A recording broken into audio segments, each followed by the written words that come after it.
há um longo processo pela frente. Nós queremos convencer, o governo Bolsonaro quer convencer os parlamentares do aceito desse projeto. Quando eu fui convidado para ser ministro da Justiça, uma das minhas pautas foi, olha, nós temos que endurecer contra crime organizado, crime violento e crime de corrupção. E é exatamente isso que fui orientado a fazer pelo senhor presidente Bolsonaro. Eu acho que esses fenômenos, esses problemas afetam a qualidade de vida de toda a população brasileira, eles estão interligados. É importante nós termos medidas consistentes, como eu acredito que são essas previstas no projeto, para lidar com esses três problemas ao mesmo tempo. Muitos homicídios estão relacionados aí ao crime organizado, disputa de tráfico, em assassinato de dependentes químicos que não conseguem honrar suas dívidas. O crime organizado também é uma fonte de corrupção de agentes que deveriam combatê-lo. Claro que é uma minoria, mas isso acontece, acabam corrompendo para buscar impunidade. E, por outro lado, a corrupção também esvazia os recursos públicos necessários para enfrentar o crime organizado e o crime violento. É um projeto que segue na linha do que foi me orientado o senhor presidente da República, Jair Bolsonaro, e nós pretendemos apresentá-lo tão logo assim o presidente decida, o que ele só poderá fazer, evidentemente, após estar restabelecido completamente. Não devemos perturbá-lo nesse momento, embora ele já esteja trabalhando, aqui é necessário aí uma atenção especial. Ministro, o senhor vai voltar com mais tempo para esclarecer todas as dúvidas dos parlamentares? Olha, o que eu disse aos parlamentares, essa é uma reunião inicial e o governo federal, o Ministério da Justiça, está totalmente à disposição para recebê-los, para vir aqui, para conversar com eles, resolver essas dúvidas. Qualquer questão, está aberto o diálogo. Há sugestões pertinentes, nós também esperamos sugestões relevantes aí da população, da sociedade civil, da imprensa. Nós até já fizemos algumas alterações no projeto inicial, a pedido dos governadores, nós apresentamos os projetos a eles segunda-feira. Os governadores dos vários partidos, inclusive da situação, inclusive da oposição, partidos que apoiam e partidos que normalmente não apoiam o governo, fizeram declarações sem comprometimento em detalhes, mas fizeram declarações favoráveis ao projeto. Nós incorporamos algumas dessas sugestões. Alterações, por exemplo?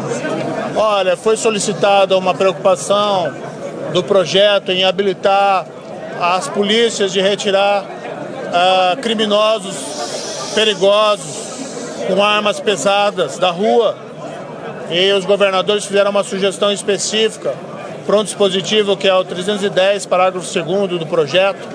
Aí, para o detalhamento, eu vou remeter a senhoras e senhores a dar uma olhadinha na nova redação para poder entender o que foi inserido ali a pedido dos governadores. Mas a ideia é essa, tirar pessoas, muitas vezes com armamento pesado e com indicativos de serem membros de organizações criminosas, da circulação, protegendo o cidadão.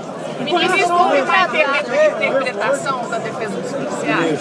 Desculpe? Da defesa pessoal dos policiais, houve uma interpretação, o senhor entende, da legítima defesa? Nós, na verdade, não estamos mudando em substância a legítima defesa. O que nós entendemos assim, nós temos a legítima defesa prevista no Código Penal, nós apenas descrevemos na lei situações que podem acontecer em concreto que já seriam reputadas como caracterizadoras da legítima defesa. Então lá, um refém, numa situação de poder ser assassinada por um criminoso, o policial poder tomar alguma atitude em relação a isso, se as circunstâncias permitirem. O policial não deve responder nesse caso, se houver, infelizmente, uma morte do criminoso, ninguém deseja a morte do criminoso, o criminoso tem que responder segundo a lei, mas se esse incidente infeliz acontecer, o policial não pode ser tratado como homicida. Então nós simplesmente descrevemos na legislação situações que já são caracterizadoras pela atual lei de legítima defesa. Por que isso? Não é redundante, é porque às vezes na interpretação da legislação podem haver interpretações que talvez não sejam as mais corretas e levar esses agentes, por exemplo, a uma situação de dissabor. A outra situação, veja, uma pessoa em legítima defesa às vezes reage a uma agressão e a lei exige que, para caracterizar a legítima defesa, seja uma injusta agressão que ele reaja e use moderadamente. A legislação coloca que ele responde pelo excesso, se ele se excedeu na utilização desses meios moderados para repelir a agressão. Só que as pessoas não são robôs e eventualmente alguém pode reagir por um momento de violenta emoção, seja um policial, seja um cidadão comum, de uma forma um pouco desproporcional. Mas por quê? Porque está reagindo a uma agressão. Então isso é aquela discussão, né?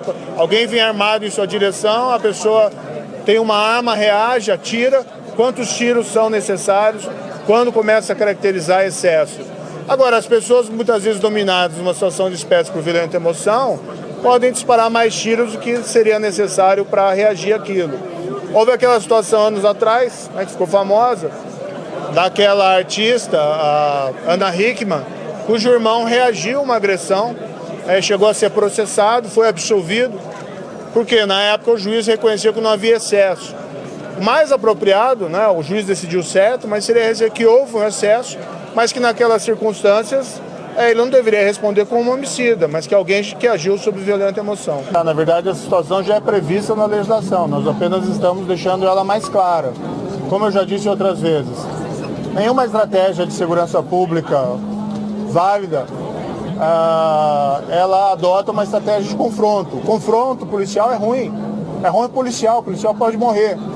É ruim para um inocente, um dano colateral, que seja morto num confronto policial. E para o próprio criminoso. O criminoso tem que responder na forma da lei, né? E não, eventualmente, ser vitimado e ser morto. Agora, é necessário reconhecer que o confronto, embora indesejado, pode ocorrer. E a legislação tem que regular, né, o que acontece em circunstâncias da espécie. Na nossa opinião, isso já é regulado pela lei atual, mas é oportuno deixar mais claro. Mas não existe, isso eu já falei várias vezes e posso repetir tantas vezes quanto for necessárias, não existe nenhuma licença para matar. Quem está fazendo essa leitura está fazendo uma leitura absolutamente equivocada e que não é consistente com o texto proposto.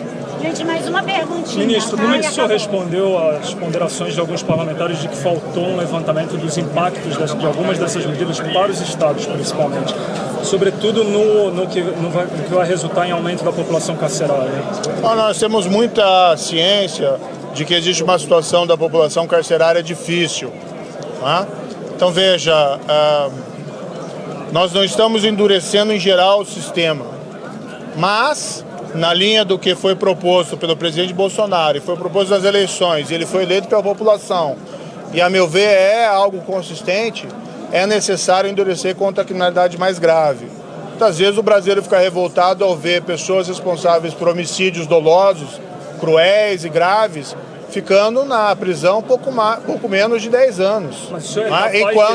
Enquanto, por exemplo, veja lá o caso que aconteceu do brasileiro na Espanha, que responsável por homicídio foi condenado à prisão perpétua. Isso é absolutamente consistente com o Estado de Direito. Agora, ciente do problema da população carcerária, nós estamos endurecendo contra a criminalidade mais grave, não contra a criminalidade geral.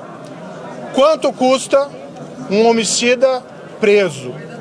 Quanto custa um membro de organização criminosa preso? Custa caro. Agora, quanto custa um homicida solto, alguém que não se recuperou, ou alguém que é solto prematuramente, ainda membro de uma organização criminosa? Se nós formos sopesar esses custos, certamente o homicida solto e o líder de organização criminosa ou membro de organização criminosa constitui um custo bem mais caro, até porque muitas vezes envolve uma vida de um cidadão brasileiro que é colocado em risco. Agradeço, muito obrigado.